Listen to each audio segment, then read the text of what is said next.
Good morning, students. After the that epidermal glands is the part of the derivatives of the integumentary system.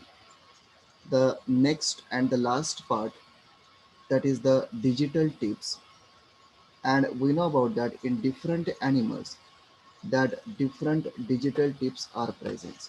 Okay, especially when we says that the more advanced vertebrates where that digital tips are present. Okay, step by step, just we focused about the digital tips is the derivative of the integumentary system. First of all, moves toward the digital tips where that in amniota, especially we say that the certain animals basically egg-laying. The distal end of the digits have the claws, nails, or even though the hoops are present. Okay, here they form from the horny layer of the epidermis. आता horny layer म्हणजे कोणती तर जी rough surface असेल epidermisचा. तर आपल्याला माहिती आहे total 5 layers आपण एक्सप्लेन केल्या होत्या. कशाच्या epidermisच्या, डर्मिसच्या नाही. That epidermis which consists of generally 5 different layers आणि त्याच्यामध्ये टॉपमोस्ट लेअर जी होती ती होती स्ट्रॅटम कॉर्नियम ज्याच्यामुळे की डॅन्ड्रफ तयार होतो हे आपल्याला माहिती आहे. ओके, आता बरेच ॲडव्हान्स व्हर्टिब्रेट्स जे आहेत यांच्यामध्ये जे डिजिट्स जे आहेत त्याचे शेवटचे जे टोक असं आपण म्हणतोय.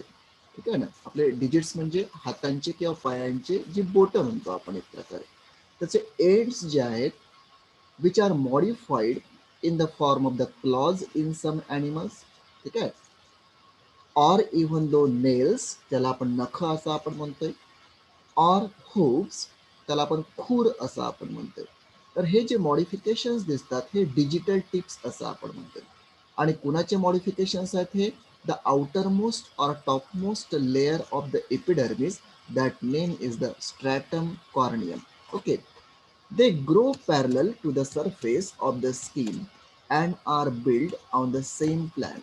कंटिन्युअसली त्याची ग्रोथ होत असते आणि म्हणून आपण दर आठवड्याला म्हणा नख कापत असतोय. ठीक आहे, जे ॲनिमल्स आहेत ज्यांच्या खूर असतात, जे पेट ॲनिमल्स असं आपण म्हणतो, गाई म्हशी ज्या आहेत गुरढोरं, त्यांचे बरेचदा हुप्स जे आहेत खास करून बैलांचे असेल तर हुप्स त्यांची खुरं एक प्रकारे ट्रिम केल्या जातात किंवा कापले जातात.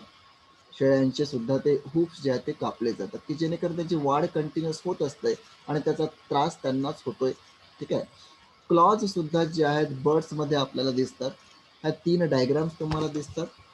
हे जे आहेत क्लॉज, सेकंड जे आहेत दॅट इज द नेल्स आणि तिसरे जे आहेत हूज आणि त्याच्याच खाली त्याचं इंटरनल स्ट्रक्चर दिलेलं आहे. हे आपल्याला स्टेप बाय स्टेप बघायचं आहे. काय इंटरनल स्ट्रक्चर आहे तर आपल्याला आपण आतापर्यंत जी इंटेग्युमेंट आपण बघितली and that integument which is generally differentiated into the 2 layers, outer epidermis and below to that अबिस that dermal layer is present. या तीनही डायग्राममध्ये आपल्याला इपिडर्मिस आणि डर्मिस आपल्याला दिसते. तर इथे जर बघितलं तर ही आहे इपिडर्मिस. जरी त्याचं नाव जरी खाली असलं तरी आउटर लेअर आणि ही जी आहे डार्क जी दिसते ती outer layer in the form of the epidermis and just below किंवा आतमध्ये जी दिसते डर्मिस. इथे सुद्धा आपल्याला डर्मल लेअर दिसते आणि outer most layer in the form of the epidermis. आता इथे काय आहे हुप्समध्ये, इथे सुद्धा तीच लेअर प्रेझेंट आहे. ठीक आहे, परंतु एक प्रकारे थीन लेअर दिसते दॅट इज अ इपिडर्मिस आणि त्याच्याच आतमध्ये आपल्याला काय दिसेल, डर्मल लेअर दिसेल. नेमकं काय काय असेल स्टेप बाय स्टेप आपण बघण्याचा प्रयत्न करतोय. First of all the claws. आता 3 गोष्टी आपण मगाशीच बघितल्या मागच्या स्लाइडमध्ये, that digital tips are the modified in the form of the claws in some animals while nails in very few animals, even though that hooves which are present in the mammals here. बघू आपण सगळ्यात पहिले that claws. The claw is the ancestral form of the digital covering.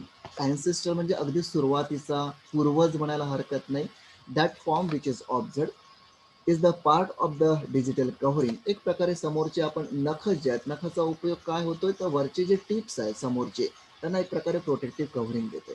अशाच पद्धतीने clause त्याचा उपयोग करून घेतात, which are observe in some of the animals. यार first observe in the reptiles. आधी सुरुवात कुठून झाली, तर फ्रॉग जे ॲम्फिबियन्स आहेत त्यांच्यामध्ये आपल्याला क्लॉज दिसत नाही.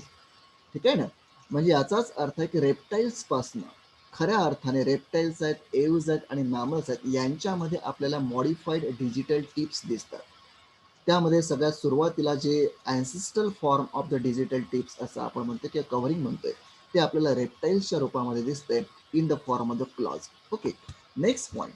The claw is composed of a harder dorsal plate called anguis and a softer ventral plate termed as a subanguis. आता हे दोन शब्द फार महत्वाचे आहेत, which are observed not only in the claws even though also present or observed in the nails as well as the that hoops also. काय म्हटले की दोन प्लेट्स आहेत, एक आहे डॉर्सल प्लेट आणि एक आहे व्हेंट्रल प्लेट. डॉर्सल प्लेट जी आहे ती वरच्या बाजूला आपल्याला दिसते आणि ventral plate just below to that of this ventral plate या पद्धतीने दिसते. दोन गोष्टी आपल्या लक्षात आल्या, एक आहे डॉर्सल आणि दुसरी आहे व्हेंट्रल. ह्यालाच आपण नाव देतो आता डॉर्सल प्लेट ही हार्ड आहे, वरच्या बाजूला असल्यामुळे दॅट इज अ हार्ड, आणि त्याच्या खाली जी आहे ती आहे सॉफ्ट. जी हार्ड प्लेट आहे डॉर्सल प्लेट तिला आपण नाव देतो अंगुईस असं आपण म्हणतोय, आणि सॉफ्ट व्हेंट्रल प्लेट आहे तिला आपण नाव देतोय सब अंगुईस. का बरं सब अंगुईस म्हणतोय? सब म्हणजे लो, बिलो असं आपण म्हणतो. ठीक आहे. बघूया आता आपण या डायग्रामकडे. ही डायग्राम आपण नंतर बघणार आहोत, ठीक आहे, सध्या तरी नाही. परंतु ही जी खालची जी डायग्राम जी आहे क्लॉजच्या बाबतीमध्ये दोन्ही डायग्राम्स दिलेले आहेत. इथे डर्मिस आपल्या लक्षात आली जी इन्नर आहे आणि इपिडर्मिस आउटर दिसतंय. यामध्ये आता अंगुईस कुठे दिसतं, तर हा आहे इथे अंगुईस. ओके. आणि त्याच्याच खाली लोअर साईडला आता अंगुईस ही डार्क जी लेअर जी दिसते which is thick hard layer, त्याला आपण अंगुईस असं आपण म्हणतो. आणि त्याच्याच खाली जी पिगमेंटेड एक प्रकारे दिसते तिला आपण नाव देतो सब अंगुईस. अशा दोन लेअर्स त्याच्यामुळे काय तयार झालंय, क्लॉ तयार झालाय. Okay. Next one. The sub अंगुईस is continued by the cushion like pad.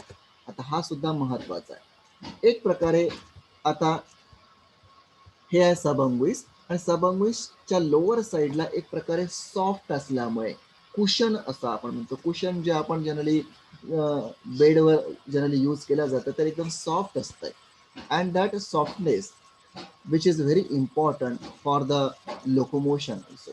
Okay. Now the next point is that, just a minute.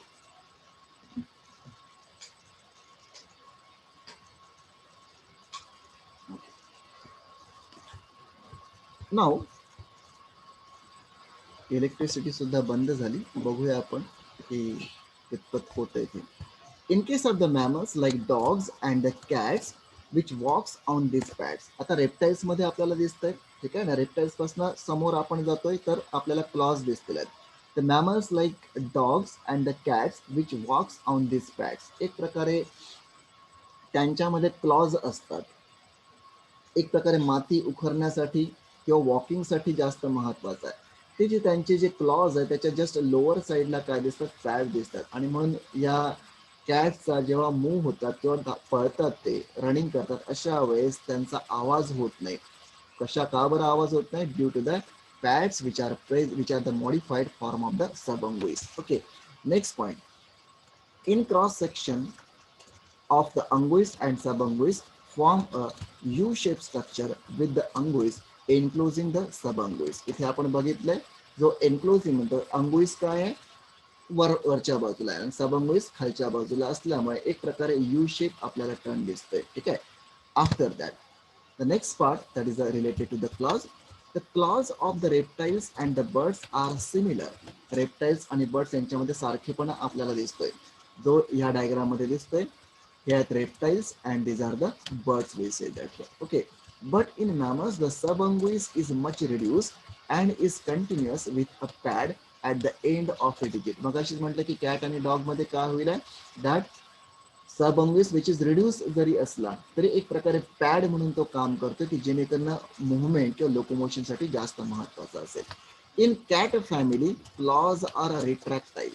Cat फॅमिलीमध्ये आपल्याला रिट्रॅक्टाईल म्हणजे त्यांचे जे क्लॉज जे आहेत ते मागे सुद्धा एक प्रकारे टर्न करता येतात. आणि म्हणून तुम्ही बघा की जे कॅट फॅमिली जी आहे जी जंगलामध्ये राहते, ठीक आहे ना, तर आपण म्हणतोय की खास करून सिंह जे आहेत, ठीक आहे ना, तर लॉयन्स ही जी फॅमिली जी यांच्यामध्ये जर नख जर बघितले ते आतमध्ये राहतात आणि जेव्हा ग्रीप करायचं असेल एखाद्या प्रेवर ते नख ते बाहेर असतात, म्हणजे retracting and protection which is observe. In addition to the protection of the digits, claws are use in many ways. कशासाठी वापरले जातात हे क्लॉज? फॉर द क्लाइंबिंग, ठीक आहे, त्यानंतर डिगिंग खोदण्यासाठी, क्लाइंबिंग चढण्यासाठी, हँगिंग, ठीक आहे, त्यानंतर ग्रास्पिंग पकडण्यासाठी, or even to the killing the prey. असे वेगवेगळे variety of that functions which are associated to the claws here. After that the next one, nails. A nail is a simplified derivatives of the claw covering sir only the, sir sir sir yes, huh, sir हा point जो आता तुम्ही point सांगितला ना sir, तो नवीन एकदा explain करा ना सर, शेवटचा point. okay. In addition to the that शेवटची protection, ओळ होती ना सर ती एक.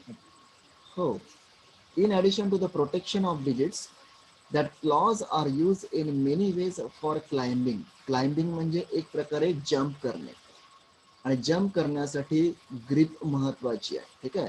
तर हे जे क्लॉज जे आहेत हे ग्रिपिंगसाठी जास्त महत्वाचे आहेत, म्हणजे क्लाइंबिंग, डिगिंग म्हणजे बरेचदा अनेक ॲनिमल्स जे आहेत, खास करून बर्ड्स आहेत, रेप्टाइल्स, जे डिग करतात म्हणजे माती खणतात, तर with the help of the what we say that claws which are very important. Varanus आपल्याला माहिती आहे, घोरपड असं आपण म्हणतोय, ती सुद्धा डिग करते, ठीक आहे ना, आणि छोट्याशा केव्ज मध्ये ती राहते किंवा गुहेमध्ये राहते एक प्रकारे. तर हे सुद्धा हँगिंग पर्पोजेस. आता बर्ड्स आहेत, एक प्रकारे पर्चिंग म्हणतो आपण त्याला, किंवा हँग करतात ब्रँचेसवर, ठीक आहे. ग्रास्पिंग पर्पोजेस पकडण्यासाठी महत्वाचे, or even to the killing the prey. जे कॅट फॅमिली जे आपण म्हणतोय, तर हे एक प्रकारे रनिंग करून ग्रीप करतात, तर त्यांचे जे रिट्रॅक्टाईल आणि प्रोट्रॅक्टाईल क्लॉज जे आहेत ते एक प्रकारे किलिंगसाठी सुद्धा जास्त महत्वाचे आहेत. बर्ड्समध्ये सुद्धा त्यांचे क्लॉज अतिशय महत्वाचे आहेत, की एखादा प्रे जर असेल त्याला फाडण्यासाठी, त्याला टिअरिंग असं आपण म्हणतोय, त्याच्यासाठी सुद्धा हे क्लॉज जास्त महत्वाचे. Okay. After that most word the nails. The nail is a simplified derivative of the claw which covering only the dorsal surface of the digit. आता क्लॉज मध्ये काय होतं, तर पूर्णपणे वरचा पोर्शन तो टिपचा आणि लोअर साईड सुद्धा एक प्रकारे कव्हर केला होता. पण नेल्स जर तुम्ही स्वतः ऑब्झर्व करतात, आता सध्या बघत असाल, तुमचे नख जे खालच्या बाजूने कव्हर झालेले आणि फक्त वरच्या बाजूने कव्हर झाले आहेत. It means that which covers only the dorsal surface of the digit, not the ventral surface. हा सुद्धा महत्वाचा मुद्दा आहे. It is found only in the primates. That is one of the group of that mammals. एक order आहे primates, मग त्याच्यामध्ये apps आहेत, मंकीज आहेत, ओरँगुटन आहेत, चिंपांजी आहेत, आणि आपण ह्युमन बिंग्स, हे सगळे या प्रायमेट्स मध्ये येतोय, आणि सगळ्यांना नख असतात आपल्याला माहिती आहे. The dorsal unguis is large. आता डॉर्सल अंगुईस होता, आणि just below to that of this the sub अंगुईस is present. आता इथे डॉर्सल अंगुईस हा जो पोर्शन दिसतोय हा मोठा दिसतोय, थीन आहे, पातळ म्हणतो आपण त्याला, आपले नख जाड नसतात ज्या पद्धतीने क्लॉज मध्ये आपल्याला दिसतात, अँड द फ्लॅट, आपले नख फ्लॅट दिसतात. While the sub अंगुईस is a soft and much reduce. इथे आपल्याला हा सब अंगुईस जो दिसतोय खालच्या बाजूला हा फ्लॅट दिसतोय, सॉरी सॉफ्ट दिसतोय, आणि रिड्यूस पॅटर्न मध्ये दिसतोय. Tip of the digit which forms sensitive and vascular pad over which the nail groove is present. आता याचा जो टोक जो म्हणतो एक प्रकारे हा थोडा सेन्सिटिव्ह आहे, ठीक आहे ना, and which acts as a vascular pad, नखाच्या जस्ट लोअर साईडला जर बघितलं तर, and which specially the nail groove, एक प्रकारे छोटासा ग्रू सारखा दिसेल, म्हणजे नख थोडंसं आपण जर वर आपण बघितलं तर एक प्रकारे ग्रू आपल्याला दिसेल, ठीक आहे. Growth of the unguis which takes place from the nail root lying below the skin in the nail groove. आता नखाची सुरुवात कुठून झाली, तर हा जो पार्ट जो आहे त्या डायग्राम, पहिल्या डायग्राम मध्ये हा जो आहे पार्ट, ही इथून सुरुवात झाली. That is a extended part of the integument असं आपण म्हणतोय, and from which the growth of that anguis which is observed continuously. ठीक आहे. The nail offers less protection than does a claw. ज्या पद्धतीने क्लॉज व्यवस्थितपणे इनर पार्टला digital टिप्सला प्रोटेक्ट करतात त्या पद्धतीने नेल्स करू शकत नाही. बिकॉज द अंगुईज किंवा सब अंगुईज जे आहेत हे थीन आहेत, फ्लॅट आहेत, सॉफ्ट आहेत, त्याच्यामुळे जास्त त्याचा उपयोग किलिंगसाठी किंवा डिगिंगसाठी होत नाही. ठीक आहे. But expose the end of the digit to permit more precise manipulation of the object. परंतु याचा उपयोग कशासाठी होतो तर मॅनिप्युलेशन, वेगवेगळ्या वस्तू उचलण्यासाठी किंवा एक टेक्निकली जसं ह्युमन बिंगच्या बाबतीमध्ये म्हणतो की नखांचा उपयोग कशासाठी होतोय तर सिम्पली एक प्रोटेक्शन असं आपण म्हणतो. इतर ज्या गोष्टी आहेत त्या महत्वाच्या नाही आहेत तिथे, परंतु एक प्रकारे मॅनिप्युलेशनसाठी जास्त महत्वाचं वस्तूंना पकडण्यासाठी असेल, फ्रुट्सला एक प्रकारे टिअर करण्यासाठी किंवा ब्रेक करण्यासाठी त्याचा उपयोग होऊ शकतो एक प्रकारे. ठीक आहे. After that third part that is a hoofs. Hoofs म्हणजे त्यालाच आपण खूर असं आपण म्हणतोय. They are found in the ungulates. आता हा सुद्धा एक ग्रुप आहे मॅमल्सचा. Mammals which bears the hoofs. असे मॅमल्स की ज्यांना खूर असतात. तर सगळ्याच प्रकारचे असे अनेक ॲनिमल्स, जनावर जे म्हणतो किंवा वाईल्ड जे आहेत जे जंगलामध्ये राहतात त्यांच्यामध्ये हे हुज असतात. The horny unguis is a thick and around the end of the digit and encloses the thickened subunguis which touches the ground. आता इथे थोडं कॉन्सन्ट्रेट करायचं आहे. आता ही डायग्राम जी आहे सध्या तरी आपण ही बघतोय. आपण इथे आपल्याला अंगोइस दिसते आणि तो आहे हॉर्नी. हॉर्नी म्हणजे रफ असं आपण म्हणतो एक प्रकारे. And around the end of the digit. आता हा इथे दिसतंय ब्लंट टर्मिनल फॅलॅन्स दिसतंय आणि याच्या एंडला आपल्याला वरच्या बाजूला काय दिसतं तर अंगुइस दिसते. And encloses the thick sub unguis which touches the ground. Unguis हा ग्राउंडला टच करतोय का तर नाही, तर हा ग्राउंडला टच करणारा काय तर सब अंगुइस आहे. Just below the sub unguis, that below the unguis the sub unguis is present. आणि खऱ्या अर्थाने हे जे जनावर एक प्रकारे धावतात तर अंगुशच्या सहाय्याने धावतात का तर नाही, तर हे सबअंगुशच्या सहाय्याने धावतात, which is the related or touches to the ground part here. The subunguis which surround the soft and horny cuneus जे इथे डायग्राम मध्ये दिसते. मागच्या बाजूला सबअंगुशच्या मागच्या बाजूला जर बघितलं तर एक सॉफ्ट आणि हॉर्नी एक प्रकारे क्युनियस हा पार्ट दिसतोय. एक प्रकारे सॉफ्ट की जेणेकरून रनिंगसाठी ग्रीप महत्वाची असते आणि ही ग्रीप कुणामुळे मिळते तर क्युनियस मुळे मिळते.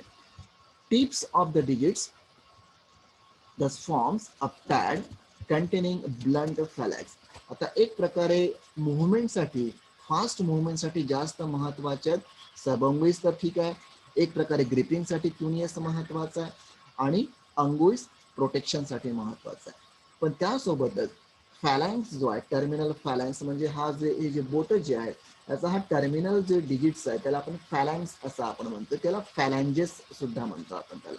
फॅलॅन्स का बरं म्हटलं, एक आहे म्हणून त्याला फॅलॅन्स म्हटलंय, अनेक असतील तर त्याला आपण फॅलॅन्जेस म्हणतोय.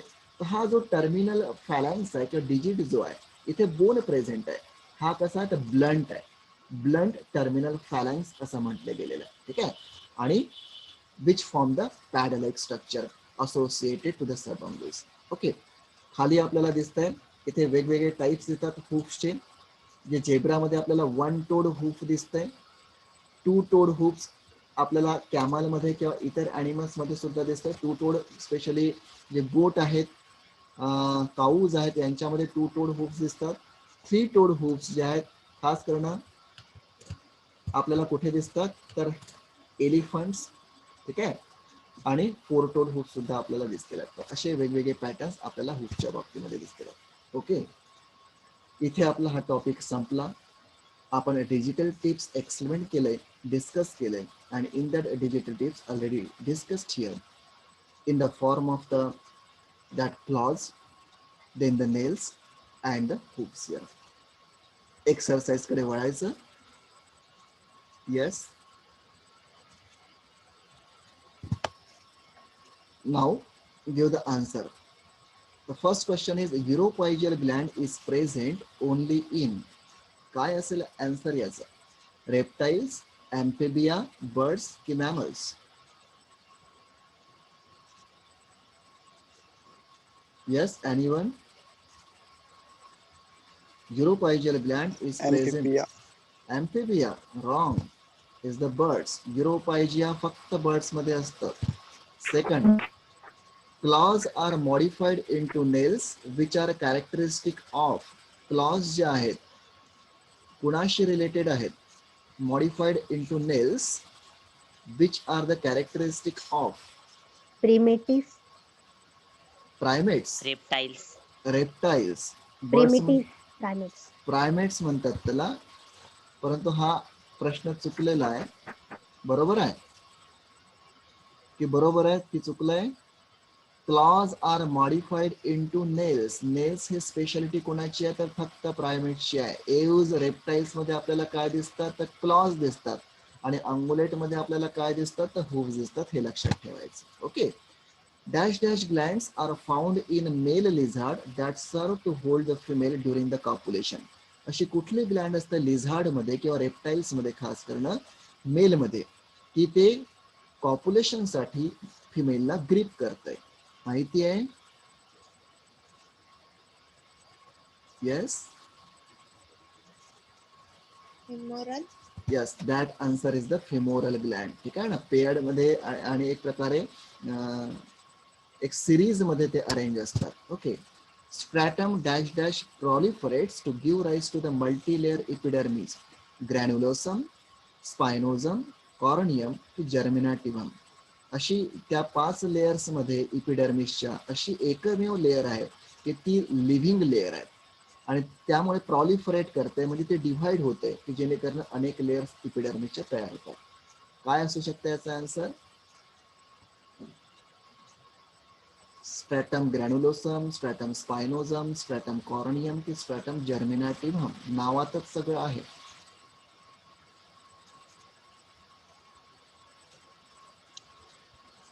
Yes, anyone? Germinativum.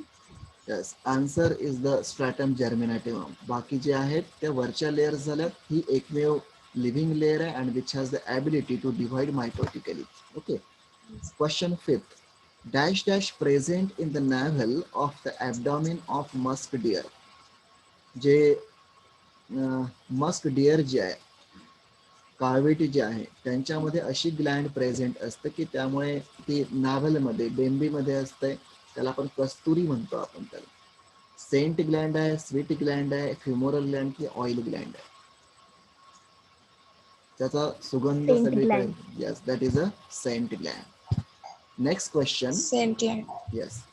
Dash dash is a protein that makes up the protective layer of the skin. Keratin, globin, melanin, both A and C. असा कुठला प्रोटीन ग्लोबिन असतो? Sir. Globin, that protective layer of the skin. स्किनची protective layer आहे आणि त्यालाच आपण नाव देतोय globin आहे. बरोबर आहे का? Keratin. यस, केरॅटिन. केरॅटिन, ठीक आहे, which is hard Keratin. Protein. Keratinization हा शब्द लक्षात ठेवायचा. After that, next question is that dash dash is the epidermal derivative which found only in the primates. Claws, hoops, nails, both A and C. फक्त primate मध्ये ही epidermal derivative आपल्याला दिसतंय digital टिपच्या रूपामध्ये. Nails मध्ये. येस, त्यात answer is the nail. याच्याच slide मध्ये आपण बघितलंय. नेल्स मध्ये sir. Okay. Sudorific gland is also known as dash dash gland, oil gland, mucus gland, mammary gland ki sweat gland. Sudorific gland. Yes, oil sir. yes, त्यालाच आपण नाव देऊ सुडर असं आपण म्हणतोय की स्वेट ग्लँड म्हणतोय. C. चुकलंय की बरोबर आहे? स्वेट ग्लँड आणि ऑइल ग्लँड त्याला आपण सिबॅसियस ग्लँड म्हणतो, लक्षात ठेवायचं. Next question. Parotid gland are modified dash dash glands in amphibians. Options: poison gland, mucus gland, sweat gland, uropygeal gland. Parotid glands are modified dash dash gland. Amphibians मध्ये specially दिसतात आपल्याला. माहिती आहे answer? आता युरोपायजियल Gland हे फक्त bird मध्ये दिसतंय. स्वेट ग्लँड जे आहे Poison. मॅमल मध्ये दिसतंय. म्युकस ग्लँड आपल्याला यस अँफिबियन मध्ये दिसतंय आणि त्यासोबत पॉयझन ग्लँड दिसतंय. Poison. पण parotid gland is the modified is the poison gland. Okay. Secretion of dash dash gland which lubricates the hair. Mucus, sebaceous, sweat की सेंट अशी कुठली ग्लँड आहे की हेअर्सला एक प्रकारे लुब्रिकेट करत असते. यस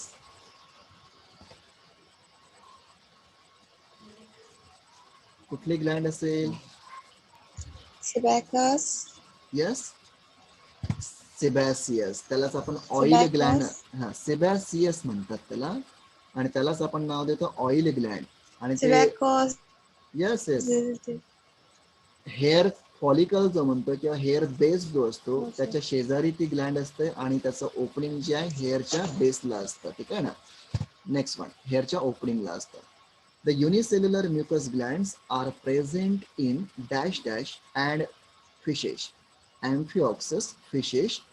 ठीक आहे. Amphibians both A and B. इथे थोडंसं रॉंग झालं पण हरकत नाही. Amphioxus. इथे आपण कट करतोय. ओके. आता सांगा. The unicellular mucus glands are present in dash dash.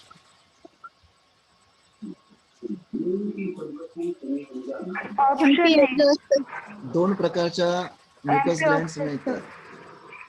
एक आहे युनिसेल्युलर म्युकस ग्लँड. आवाज थोडा बंद करायचा आहे.